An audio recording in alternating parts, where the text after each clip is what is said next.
Hello, welcome to the 11th installment of Literary Music Series.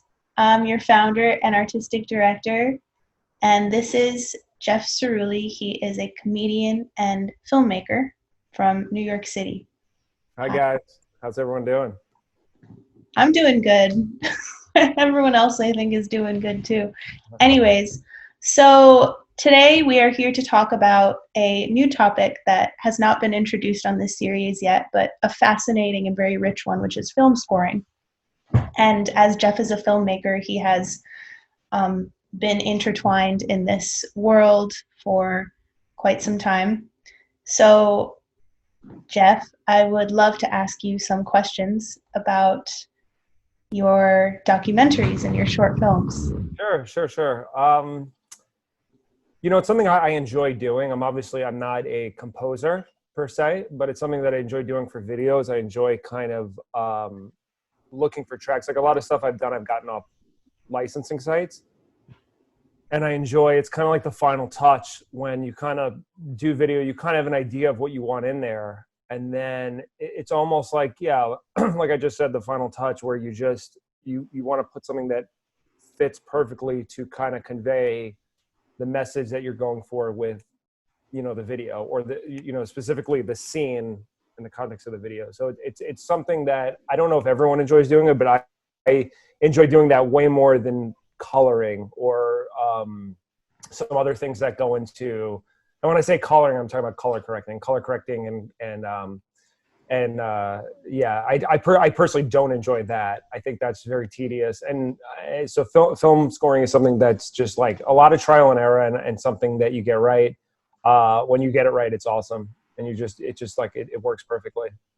That's awesome. So, you made a documentary called Hungry. Could you tell us a little bit about the background behind your decision to film something of that nature and what it's about? Just some of the storyline. Yeah, Hungry was a documentary that I did a few years ago with my partner, friend Barry Rothbart, fellow comic. We did it on the world of competitive eating, which we were both kind of fascinated with. We thought it was such an interesting world that you watch the Nathan's competition on 4th of July, and it's such a spectacle. People go to it. They're treated like athletes. And it's like a big thing. So it was so interesting to us that it's like, why are people into this? Is this like bad for you? And people still do it. Why? And we kind of really just dove in. And what gave the film an extra layer of kind of beyond just the people eating and like the weirdness of it, what gave it an extra layer was that underneath it was the most famous competitive eater at the time, Takiro Kobayashi, who a lot of people know is the Japanese guy. He got arrested. He was in a contract dispute with the promoters, the owner of Major League Eating, the two brothers who run it, and he didn't want to sign a contract. Their contract's it's very limiting, their contract. So if they act, they're almost like if the commissioner of basketball was also your agent, the commissioner of football was also you. So he didn't want to sign with them. He's kind of bigger than the sport. He went down to Nathan's and he was arrested. They had him arrested like he was trespassing.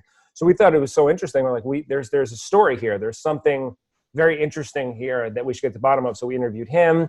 We found a lot of other eaters were kind of frustrated with the way that it was run, and they were leaving Major League Eating. So it had this whole interesting layer of that really like kind of drove the film. And it's kind of a year with Kobayashi, a year with two other eaters. We follow them to contests. We're at their house. We meet their families.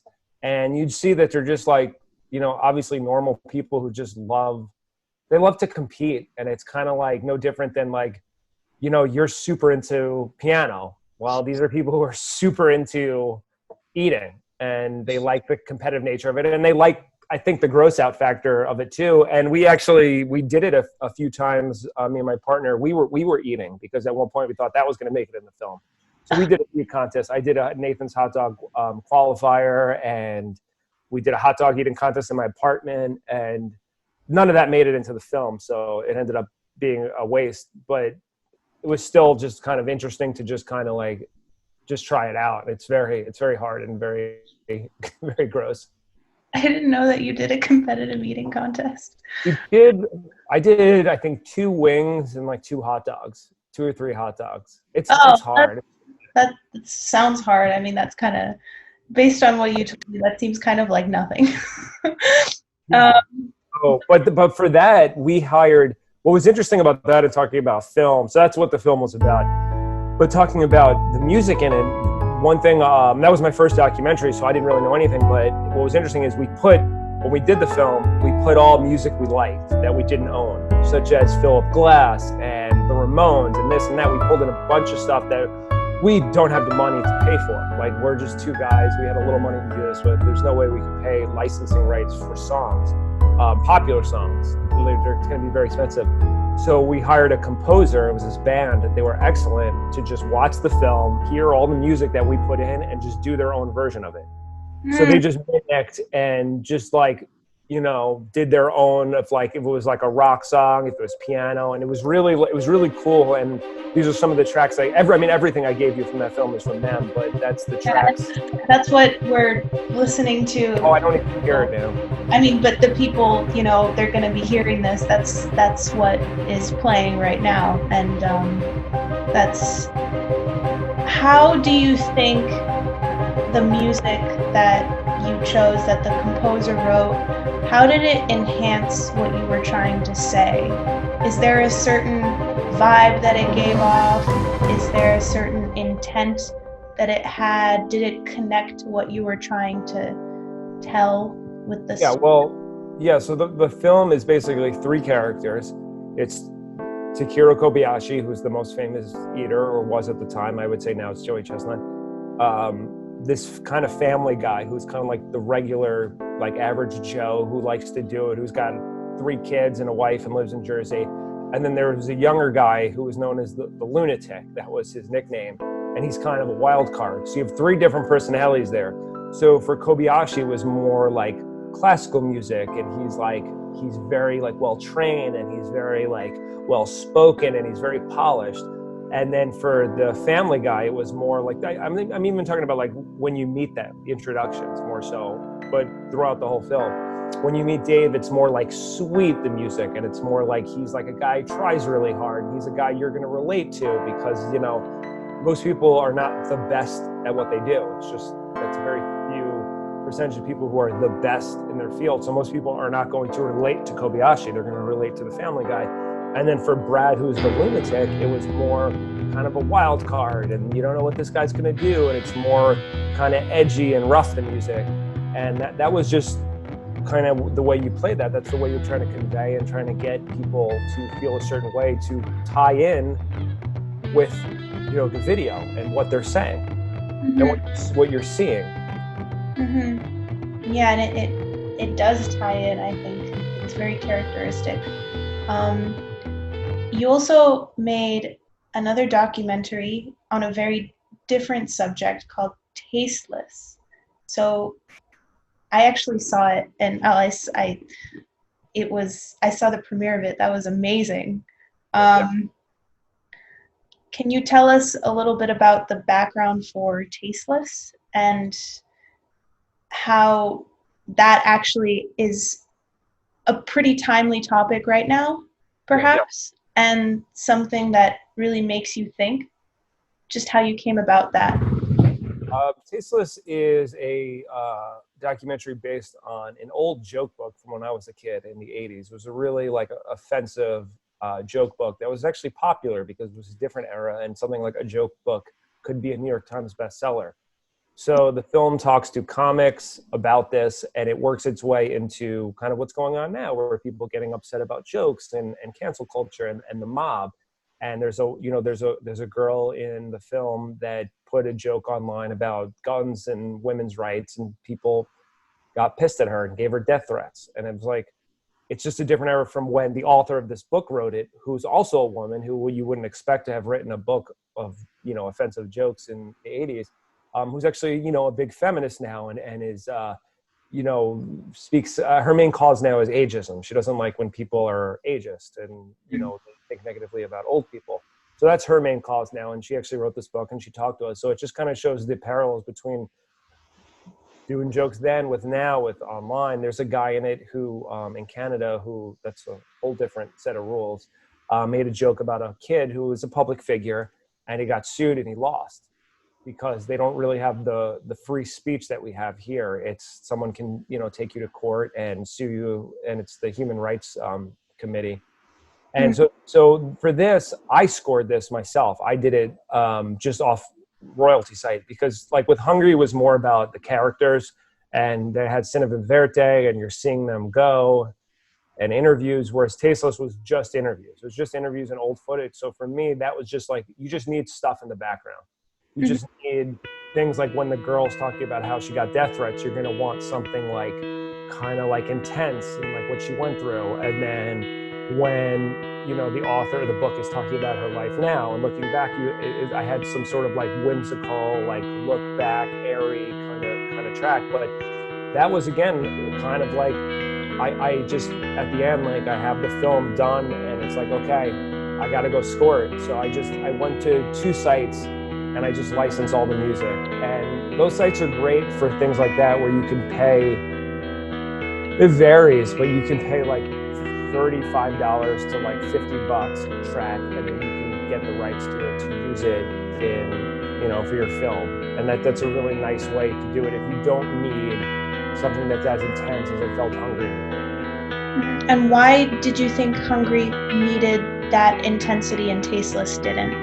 Because Tasteless is just interviews. It's just interviews, so you need something in the background. Whereas Hungry is like, you're seeing eating contests, you're following people around. There's Cinema Verte, and it has the interviews, and it had like a little more drama in that sense. So we, no question, wanted to get a composer. Whereas this, it's like, this was a real low budget film that I did with a buddy, where I shot it, I edited it, where it's like, to hire a composer felt like you just wouldn't need it there. I don't think it would have enhanced the movie more than I could have done myself. And I look at that and I think the music, it's fine there. It does the job there that I don't think a composer needed. Whereas for Hungry, I felt like it needed. That makes sense. And so these 2 major documentaries are, you know, works of yours, but you've also you've created, and I've watched a lot of them, really meaningful and quirky and clever and intelligent sketches, like short films. And I wanted to ask you a little bit about how the music that you chose, that you sent me, they all have very specific titles to them. And I wanted to know how the mood that is created, the atmosphere in it, connects to what you're trying to convey in a scene. So, for example, some of the things you sent me, there's a little clip called Butterflies in Your Stomach. And how would you connect that to a scene? Did you hear that? Yeah. I just wanted to hear what it was for a second. Yeah. So that, I gave you another folder of just stuff that I've used. Again, because you buy it, you have the rights. And it's just stuff at this point. I've composed like a lot of stuff for videos and shorts and short docs and sketches and web series. So I've done a lot of videos at this point. So I have a lot of tracks to pick from. So I gave you, I'm seeing here the folder, I gave you 5 different things that I've used multiple times that I really enjoy. And like, what's interesting, like, okay, like Butterflies in My Stomach is like very like, it's very kind of like intense and like kind of in the moment and very like sharp. Whereas something like Combat Vessel, I've used that a lot for comedic effect because it's so serious that if you, like, there's something in comedy where it's like, what I like doing and a lot of like stuff is like, if you kind of blur the line with a scene where it's like, it could be comedy or drama, right? Like, it's not over the top. If you put a song like that in, the way it cuts out, you can go to the next scene and it works really well. I've used that a few times where it's a very serious track, and it's like, you can really get an extra joke. And that's the thing with like comedic editing and scoring.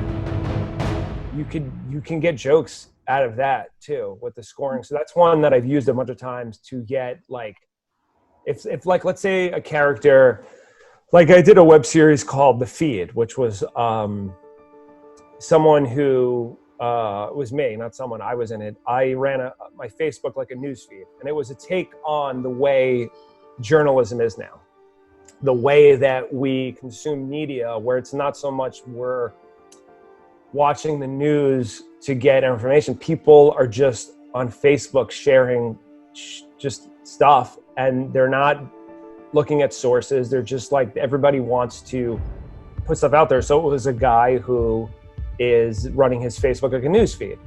And so he's serious. The joke is that he's serious about this. The joke, like he's saying stuff. So that's a track that you could use if he's like, I got a really big scoop on Trump is going to be meeting with, Vladimir Putin at the White House. And it's just like, if he was talking, you would use that and be like, dun, dun, dun, dun, dun. And it's like that conveys, you get the extra joke there because the character is serious. Like we know watching, you should know it's satirical, but you're getting that extra joke with that. He's like, he's got a scoop and it's going to be a big deal. And it's like, dun, dun, dun, dun, dun. And then it's now the next scene and he's like on his computer. So like, that's a track that I've used a bunch of times that I think is really effective. Mm. Actually, that's something else that I wanted to ask you that I just thought of. Music for comedic effect and almost opposite comedic effect. You just described how you use that, but is there anything else that you can think of that has actually helped for comedic effect, just adding the music to it, making it different? You're saying a comedy scene, putting a song in makes it different? Yeah. Yeah, I mean, like this Familiarized track, I really like it too, that I gave you, that it was very like, it's very interesting, and I feel like it's very layered, and I've used that a bunch too, and it kind of can set, like, even in a comedy scene, it can kind of set that there's like something else going on, and it's like, I've used that in the beginning of some sketches and some web stuff. And I think like, I don't know what like, I don't know how other people work with that. It's funny, I've never talked to anyone else about film scoring. I just particularly just done it a bunch of times for myself, and I enjoy doing it. So I definitely think like it's so important to get something right in there. And like, when you get something right, like, it's just like, when it fits. Like that's part of the fun too, is like you have a scene, like let's say I'm editing a scene and I need something like kind of upbeat, like something hopeful. Like I have different folders in it. Like I have like hopeful, ominous, mysterious, which is kind of like ominous, but it's a little different. Like rap, rock. And then it's like, if I'll go to the hopeful folder and I look for something, and you plug them all in, and you'll have like 4 or 5 things. You're like, doesn't work. No, it doesn't work. Oh, almost. And then you get one and you just know, you're like, oh, this works perfectly. And then especially like you get excited if it's like the right length and it fits it perfectly, so you don't have to like cut it. You're just like, this is the best. If it's like you need 30 seconds of music and it's a 30-second thing and it fits. Yeah, and it's interesting also seeing, because sometimes these songs, they change. The beginning and the ends change, and you might just want the beginning, and then the middle track is so different because it takes like a dark turn or whatever, and it's just like the first part is so, it fits like perfectly. Mm-hmm. So just as a general question, what role do you believe music in general plays, not just in filmmaking, but in comedy? Like, what is the relationship? What does the relationship between music and creating a scene mean to you? Well, I mean, I think with film that, people consume, that you watch like a popular movie, like there's so much thought that goes into everything. And especially film scoring, they hire specific people, like Quentin Tarantino, like the guy that just passed, I forget his name, Morricone, he just passed. He's done a million scores. Yeah. Like they have specific people for it. Like they might have ideas what they like, but it's such an important thing. Like Trent Reznor, who is in 9 Inch Nails, he did the score for The Social Network. He won, I think, an Oscar for that. and he's done a million. And him and his partner are so good. They did Gone Girl. He's worked with Fincher a bunch. They're so good at creating, like, you're creating moods with it. Because a lot of these movies, like, especially like if you have a character and they're not saying anything, like you need something there, right? You need something there. And it's like they're so good at conveying moods that it's like you don't, like, there's so much that goes into a film to make you feel a certain way as the viewer that you don't even realize. It's supposed to happen subconsciously. Like, you're technically not supposed to notice editing. Like, that's what's, like, when editing works, like, unless you're doing something specific, you're not supposed to notice it. It's supposed to be pretty seamless, unless it's like they're doing it for effect where they want you to notice. But like editing, and also like the score, like, you're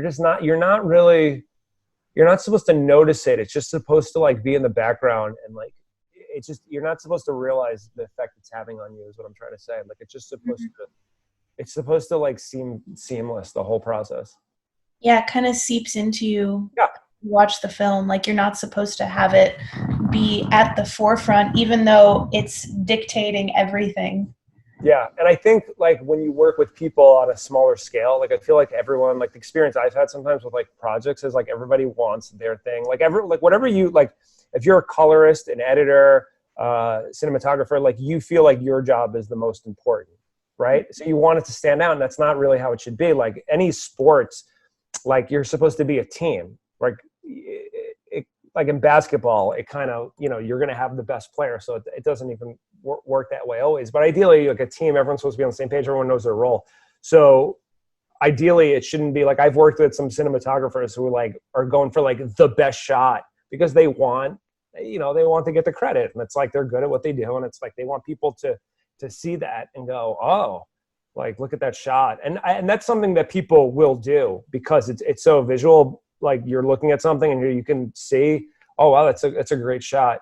But audio, I always said this about audio, like specifically like dialogue or any audio in a film, like, you don't get, no one watches a film and is like, wow, that sounded really great. It's just, they don't. You can look at a film and go, oh, that looked really amazing. So audio is either it's normal or it's bad, where people are like, that what was wrong with that with sound? It's just, it's like almost a thankless job, people who like are audio technicians and stuff, because you don't get credit. It's either normal or it's bad.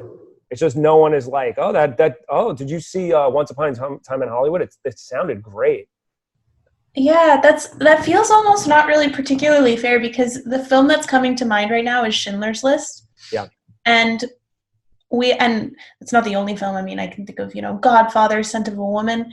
The music in that film, although it's not obviously at the forefront, you have incredible acting, you have visuals.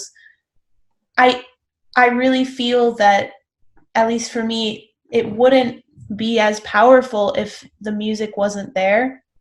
And it would almost mean something completely different. Like that scene in Schindler's List when he's standing on the hill with his like whatever girlfriend on the horses, and that girl is walking. Do you know what I'm talking about?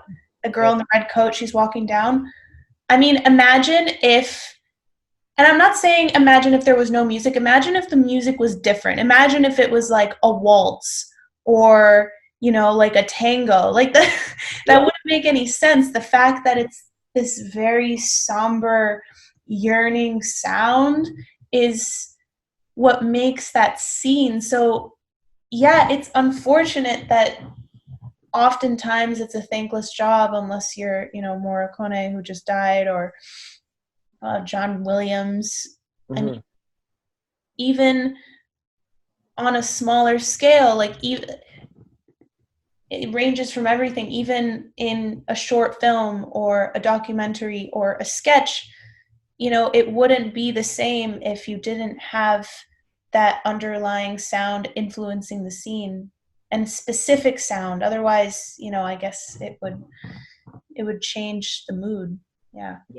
Yeah, I think some, like, I do, like, if I like a score, I'll listen to it. Like I like a movie that was really effective that had a really cool like synth sound, was this movie It Follows. Did you ever see it? It was a horror movie from a few years ago, and it had this very, like, it was very confusing on purpose when this movie took place. There was things that made it look like it was in the 80s, but there was things that it had to be current. And the score was very like synth, specific like 80s, kind of just amazing. So stuff like that, like if it stands out, if it's really good, people will notice because then people will listen to it. But for the most part, it's just like, it's like people don't pick up on it. Yeah, but you, it's really fascinating to hear about how it's done, on things that aren't, Schindler's List or Scent of a Woman or something like that, but on documentaries and on short, consumable things that people can just watch on YouTube every day. I mean, I've watched your sketches like Yeah. 800 times. I So, mean, the interviews, a lot of times people don't realize with documentaries, there's music, like mood music on interviews. Like you just, I don't know, you're just watching and I don't think most people pick up on, like sometimes there's like an ominous like tone. If it's like a horror, like a true crime documentary and they're talking about the killer, they'll have like an ominous like kind of tone behind like what the person is saying. And you're supposed to be focused on what the person is saying. It's just supposed to be in the background. Um, so if it works, that it works the way it's intended, that you're not supposed to like, it's because imagine if it was loud and you'd be like, I can't hear what the person's saying. It's just like, right. it wouldn't work. Yeah, but then if it's not there, then it changes Yeah, everything. it Like you does. don't realize that it's there, but then when it's not there, it's very obvious. Mm-hmm. Yeah. Yeah. Well, this is all really fascinating, and I am really happy to talk to you. Yeah. And I don't think a lot of people understand enough about film scoring or really pay attention to it enough, unless, it's you're listening to the score of Star Wars or, The Godfather, then, it's more in the forefront, but it's still so vital and something that we would be missing and lacking if it wasn't there in documentaries and in short films. So Yeah, I think we're talking about two things. You're talking about like a soundtrack, which is very blatant. Like when a film or a TV show uses a song, like the things you mentioned, like Star Wars, that is created for that, but it's very specific and it's linked to that. Like if you like hear the like the Death Star March or whatever it's called, that's very specific to that. So that takes on a life of its own. Or plenty of songs like Jaws, Psycho, anything that's linked to a movie. But it's very noticeable, like when like a movie goes back to the 80s and they're playing 80s music, like that stuff is that is very in your face. That's done to set it like, hey, look, we're in 1984 now, here's a song from 1984. And sometimes that works, sometimes it can be like a little like I take issue sometimes when it's like so nail on the head of something, when it's like a little too like it's a little too obvious. But you know, I don't know. Sometimes it's intentional. Like I know, like sometimes when they say the name of the film, it's like ugh, in the movie, it's like a little like okay. And then they do it a lot with trailers too, where they'll like, you know, they'll like nail it exactly, like the lyric with what's going on, and it's just like sometimes it feels too obvious. right. Yeah. Well, yeah, it's different when it comes to movies with specific things, and then documentary where the music just is, it's in the background trying to enhance something, but it's still really important. Do you ever want to do this, like in your life, like compose stuff for like films or anything? Do you have any interest in that? I Well, if I could compose, I would, but I can't. Um, but I know friends who want to, and I've always been fascinated at how powerful music, how much of a powerful contribution music can make to the world of film, and how lacking we would be without some of these incredible scores. And yeah, it's two different things. I mean, you have music that serves as background for a documentary, but even then it's really significant in many ways and kind of makes the picture sometimes, because if someone is saying something profound and the music either isn't there or isn't matching what they're saying, then it won't have as much of a potent effect. So I would love to if I had the theoretical skills to, but I don't at the moment. So I will just be a consumer of it. I mean, classical music gets used a ton, I think, for two reasons. One, because there's no, well, actually, for more than two reasons. One, because a lot of period pieces, that's what they're going to use. Two, there's no vocals, so it fits like pretty well, and it conveys like a huge range of emotions. And three, also because of royalty issues, because a lot of it, not all, but a lot of it is copyright at this point because it's older. So you can use it without having to worry about get the rights. That's not everything. That's not all classical music, because I mean, some of it is owned by like, it's passed down, and some people own the rights. But like after a certain time, like it's anyone can use, and that's like a big thing with stuff. You don't really have to worry about that like on YouTube if you're just like uploading a video. But if you want to like sell it, you have to clear the rights to everything. Right. Yeah. Well, this was really fascinating for me. I actually didn't know a lot of it. So thank you for doing this with me. That was really cool. And for everyone watching this, we will see you on Friday. Yeah, Friday. Okay. Thank you.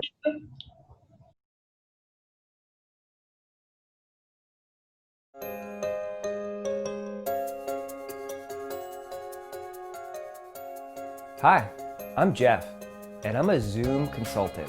I don't know, I'm not seeing cooking. It's just a disgusting white wall with a wire taped to it. Can you go to your kitchen and put everything behind you? Wow, you really look like you're ready for that cooking class. With everyone being forced to stay at home right now, Zoom just kind of became the way we all talk to each other. Hey, I have a 401k meeting later for work. Is this background okay? No, too many dolls. You look like a child. Get rid of them. Both technodromes? Why do you have two? We were all completely blindsided by what happened. I mean, nobody could have predicted it. Well, unless of course you paid attention to what was going on in China, South Korea, Italy, and Iran. But hey, we're Americans. We don't got time for that. Look at my background right now. Nobody can travel, but it looks like I've been everywhere. I just got them off Amazon. Girl in Paris, I don't know, she came with the frame, horses, cats. The point is, it doesn't matter. I look worldly. I can help you get the Zoom background you need for any occasion. Art, fitness, plants, and smart stuff. Everyone's gonna see where you live. Do you really want them to know that you're an alcoholic that collects garbage pail kids from your tiny studio in Queens? Gross. Hi, I need help. I have a date in an hour. I just want to make sure that I sound good, so check mic 1, 2. See, that's your problem. You can have the greatest microphone in the world, but if you have a terrible background, it's not going to matter. What is this black curtain hiding the sunlight? It looks like you're up to something. Am I speaking to you from a podcast studio? Like people still care about podcasts? Why don't you show me around your place? Let's see what we can use to spruce up your background. I'm gonna make your Zoom background look very nice. It's Borat. Favorite Showtime TV shows. Dexter, that serial killer show. What about this background? Star Wars books? I'm a collector. Oh, no, absolutely not. Whoa, no, right there. Stay right there. Yes, that's it. We can make it look like you play guitar and exercise. But I don't do either. It doesn't matter. For just $100 per session, I can turn you from dud to virtual stud. Plus, sometimes I sit on the bike. I'm like, you know, I'm very good at. Hey, how's it going, you two? Oh, all right. Hey, good. Sorry. Okay. Who is this guy? Hello. It's going great, man. I'll talk to you later. Are we getting Zoom bombed? I heard about this. No. Sorry. No, that's it. Are you sure? It's a Zoom consultant. It's fine. So reach out now. What are you waiting for? Well, actually, I think you could wait a little bit. I think we're going to be here a while. Hey, where are you? Oh, me? I just been traveling.